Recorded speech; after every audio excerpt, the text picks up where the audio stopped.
Hello students, welcome back. आज का हमारा जो टॉपिक है वो है सीतोपलादी चूर्ण।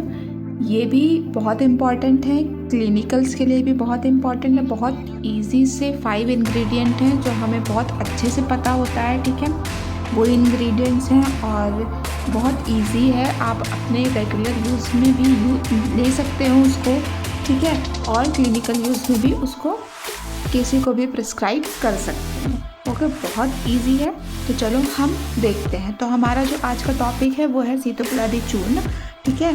सीतोपलादी चूर्ण, इसके जो घटक होते हैं उसमें क्या होता है, उसके घटक में होता है मिश्री, मतलब कि सीता, ठीक है। मिश्री, वंशलोचन, पिपली, सूक्ष्म एला, दालचीनी, ठीक है। ये 5 इंग्रेडिएंट्स बस होते हैं इसमें, ठीक। तो हम देखते हैं कि जो मिश्री है, इसमें अगर हम देखेंगे तो इसमें एक पैटर्न है इसके भाग का, इसकी मात्रा का। तो इसमें क्या होता है कि मिश्री जो है वो हम 16 भाग लेंगे, तो उसका आधा मतलब वंशलोचन हम लेंगे 8 भाग, ठीक है। तो 8 भाग हमने लिया, तो इसका आधा हम पिपली लेंगे 4 भाग, और इसका आधा हम लेंगे सूक्ष्म एला, मतलब छोटी जो इलायची होती है वो, ओके। और उसका आधा मतलब कि 1 भाग हम लेंगे दालचीनी, ठीक है। तो ये सारी चीज़ें मिलाकर हमारा बनता है सीतोपलादी चूर्ण। अब क्या है कि इसको याद करने का जो ट्रिक है मैं अभी थोड़ी देर में बताऊंगी, लास्ट में बताऊंगी, तब तक आप इस वीडियो में बने रहें।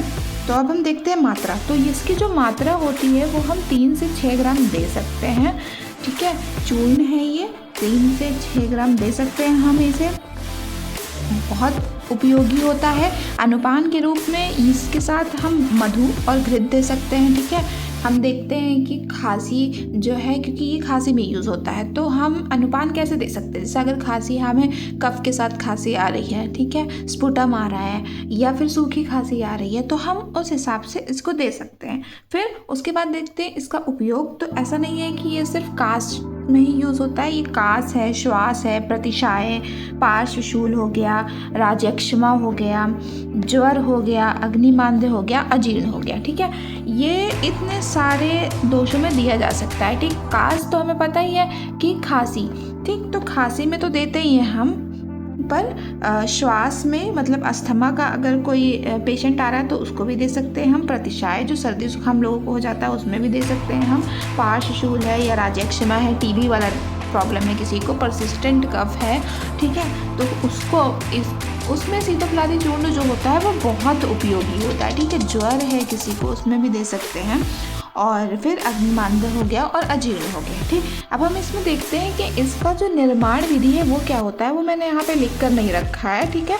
आप अपने नोट्स में लिख लीजिएगा कि जो निर्माण विधि बहुत सिंपल है। इसकी जितना भी हमने ये इंग्रेडिएंट्स लिए हैं, इन सारे इंग्रेडिएंट्स को हम इतने भाग में लेंगे। जैसे अगर दालचीनी 10 ग्राम है, सूक्ष्म एला 20 ग्राम, पिपली 40 ग्राम, वंशलोचन 80 ग्राम, और मिश्री जो है वो हम 160 ग्राम लेंगे, ठीक है।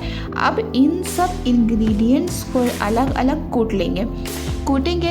अब जब उसको कूट लेंगे तो उसका सूक्ष्म चूर्ण बना लेंगे, ठीक है। बहुत महीन सा, जो कपड़े से छन जाए ऐसा चूर्ण बनाएंगे, ठीक। तो उनका चूर्ण बनाकर फिर सारे चूर्ण को छान लेंगे और एक साथ मिला लेंगे, ठीक। और फिर एक बॉक्स में, एक बॉटल में बंद करके इसको रख देंगे। ये होता है हमारा निर्माण विधि।